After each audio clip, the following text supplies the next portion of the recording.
Bienvenue sur Africa 24 dans cette nouvelle édition du 12-15 au sommaire de l'actualité. Nouveau rebondissement dans l'affaire de l'assassinat de l'ex-président burundais Melchior Ndadaye. 25 ans après, les autorités ont procédé à de nouvelles arrestations pour rétablir les faits.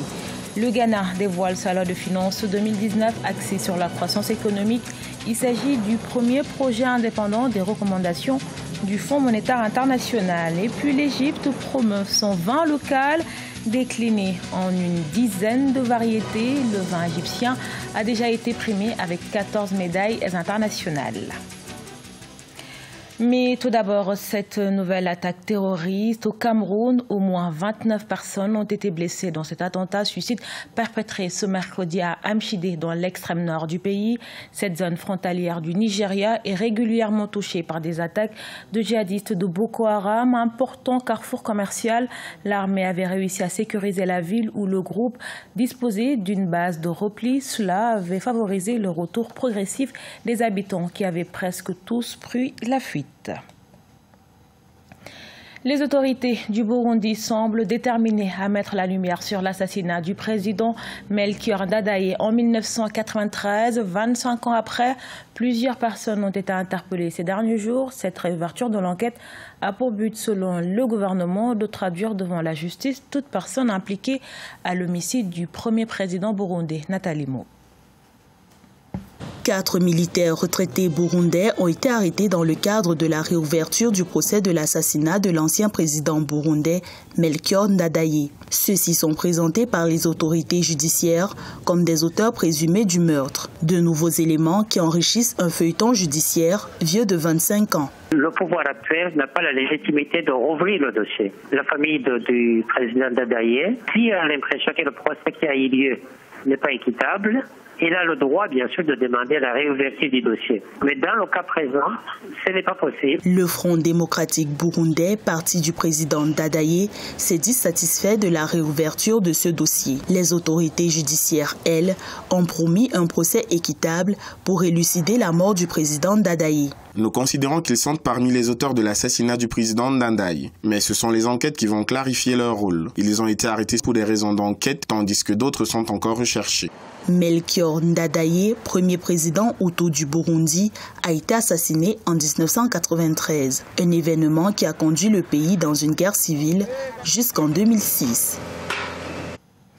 Après plusieurs semaines d'affrontements entre l'armée et des groupes d'autodéfense dans la localité du Misque au Tchad, des députés appellent à la cessation des hostilités. Il s'agit d'une opposition entre les forces gouvernementales et les autochtones. Ces derniers refusent l'exploitation des mines d'or découvertes dans cette partie du pays. Un découpage administratif contesté, donc l'intention du gouvernement d'exploiter l'or dans cette zone serait à l'origine des combats. Face à l'enlisement, des parlementaires demandent à se rendre sur place. Contrairement aux 3 années précédentes, la nouvelle loi de finances 2019 se fera en dehors du contrôle du Fonds monétaire international. Le gouvernement est désormais libre de mettre en place les mesures nécessaires en faveur de la croissance du pays sans devoir y intégrer les mesures d'austérité imposées par le FMI. Mathilda Diaby. Pour la première fois depuis l'arrivée au pouvoir du président ghanéen Nana Akufo-Addo, la loi de finances déposée au Parlement s'est affranchie de la tutelle du Fonds monétaire international. Alors que le programme triennal signé entre l'institution financière et l'ancien président du Ghana, John Dramani Mahama, arrive à son terme en décembre 2018, Akufo-Addo a fait de la souveraineté de l'économie ghanéenne une de ses priorités. Même si nous sortons du programme, nous mettrons en place des mesures pour faire en sorte de ne pas revenir sur les progrès macroéconomiques réalisés. Plusieurs mesures visant à promouvoir la crédibilité et la viabilité du budget seront adoptées, dont par exemple une règle limitant le déficit budgétaire à 5% maximum du produit intérieur brut. À condition de l'octroi d'une assistance financière de 918 millions de dollars, le Fonds monétaire international imposait la mise en place d'une série de mesures visant à limiter les dépenses budgétaires et à maintenir le déficit public. Le Ghana aujourd'hui n'affiche aucun problème particulier en termes donc de programme d'ajustement, en termes donc d'aide au développement. Le Ghana a compris la nécessité d'aller vers le développement. quand vous avez ces atouts, il n'y a pas de quoi ce que des systèmes comme le Fonds monétaire international ou la Banque mondiale vous fassent la cour, contrairement donc aux autres pays. Désormais, le gouvernement ghanéen souhaite booster la croissance, notamment en investissant dans les infrastructures. Il entend également optimiser les ressources fiscales et les ressources tirées de l'exploitation pétrolière.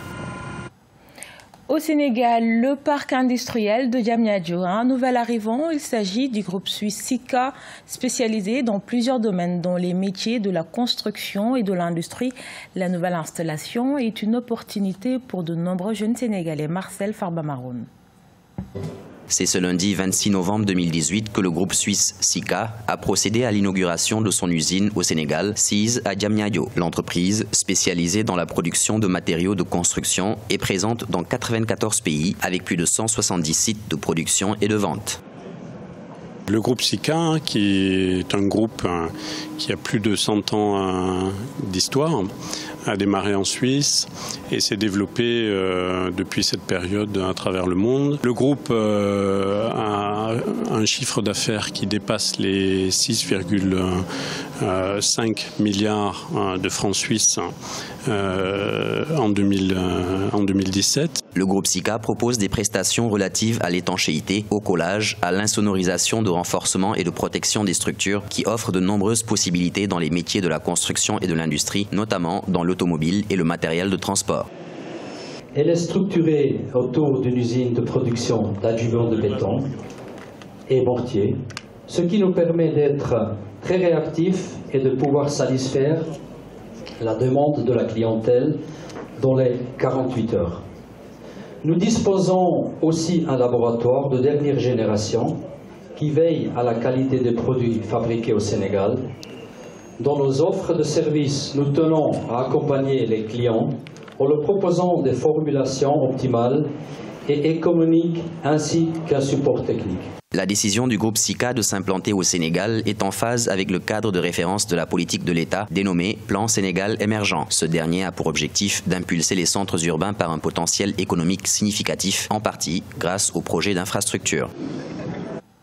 Dans le reste de l'actualité, l'Égypte veut retrouver sa gloire d'antan dans l'industrie viticole, une industrie de niche absorbée à plus de 70% par les touristes. Pourtant, le pays est peu réputé pour sa qualité de vin, mais les producteurs cherchent à faire revivre ce produit en s'inspirant du succès antique datant du temps des pharaons. Gladys Mwamba. L'Égypte presse ses raisins pour produire du bon vin. Fort du succès antique de son industrie viticole, datant de l'époque des pharaons, quelques rares entreprises se sont lancées le défi de produire du vin entièrement égyptien. Et ce, malgré les températures caniculaires et l'absence quasi totale de pluie. Une formule qui semble plaire aux touristes, qui absorbe plus de 70% de cette industrie de niche. Vous n'associez pas l'Égypte au vin, mais j'ai été vraiment très positivement surpris par tout le travail effectué ici. J'ai vraiment apprécié le rosé. Dans l'ensemble, c'est une expérience très agréable. Depuis le début des années 2000, l'art de la viticulture cherche à retrouver son inspiration passée, malgré une société quelque peu conservatrice qui voit généralement l'alcool d'un mauvais œil. L'Égypte n'ayant pas la réputation de produire du vin, la production locale est protégée par des droits de douane montant jusqu'à 3000% pour empêcher l'importation de vins étrangers. C'est vraiment choquant parce que ce n'est pas un pays producteur. Nous produisons du vin dans des conditions de culture extrêmes. Ce que nous avons fait ici, c'est la renaissance du vignoble égyptien. Nous reconstruisons, nous replantons le vignoble dans des conditions extrêmes. Ce n'est pas un environnement accueillant car les gens ne sont pas des amateurs de vin dans le pays. Il a fallu introduire la culture viticole auprès des Égyptiens. Décliné en une dizaine de variétés, le vin égyptien a déjà été primé avec 14 médailles internationales, dont la médaille de bronze au Decanter World Wine Award 2012, le plus grand et le plus influent concours de vin au monde. Ce journal a été réalisé par l'ensemble de la rédaction. Merci pour votre fidélité. Retrouvez dans un instant une nouvelle édition de l'actualité sur Africa 24.